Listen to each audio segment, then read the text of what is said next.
অনুরাগীদের প্রতীক্ষা সার্থক। বুধবার ফের যুগলে দেখা দিলেন দেব শুভশ্রী। নৈহাটির বড়মায়ের মন্দিরে উপস্থিত হলেন। লাল পাঞ্জাবি পাজামায় সেজেছেন ধূমকেতু নায়ক নায়িকা, একইভাবে লাল শাড়ি, সোনার গয়নায় সুন্দরী। পুজোর আগে দেবীমূর্তির সামনে পাশাপাশি বসেছেন তারা।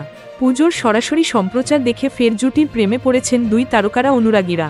ধূপ ধুনোর ধোঁয়ায় আবছা মন্দির প্রাঙ্গণ। লাল পাড়, হলুদ বেনারসি শাড়ি বড়মায়ের পরনে।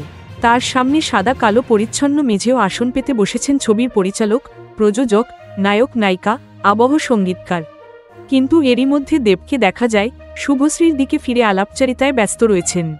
সরাসরি সম্প্রচার দেখতে দেখতে মন্তব্যের বান ডেকেছে অনুরাগী মহলে।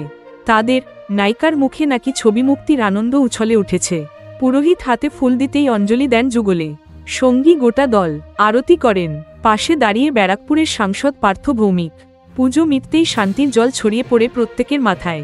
পুরোহিত দেব শুভশ্রীর কপালে এঁকে দেন সিঁদুরের মঙ্গলটিকা। জোর হাতে জুটিতে ঈশ্বরের আশীর্বাদ প্রার্থনা করেন। উপস্থিত বাকি পুরোহিতেরা তখন মনোযোগী দর্শক। মন্দিরে দেবী দর্শনের পর দেব এবং তার পর্দার দেবী ছাদে। নায়কের হাত তখন নায়িকার মুঠিতে ধরা। বাইরে জনজোয়ার। দেব দেবীকে এক ঝলক দেখার জন্য ব্যাকুল সবাই। নায়ক নায়িকাকে খোলা ছাদে দেখে উল্লাস বাঁধনহারা। জনগর্জন ছড়িয়ে পড়েছে চারিদিকে। প্রত্যেকের মুখে স্লোগান দেশু। লোকের ভিড়ে সারি বেঁধে দাঁড়িয়ে গিয়েছে গাড়ি। এই জনজোয়ার কি একটু আগাম ভরসা জোগাল যুগলের মনে? জানা নেই, তবে এদিন তারা স্বতঃস্ফূর্ত। কখনো দেব হাত নেড়েছেন ভক্তদের উদ্দেশ্যে, কখনো হাতের মুদ্রায় অনুরাগীদের উদ্দেশ্যে ভালোবাসা এঁকে দিয়েছেন।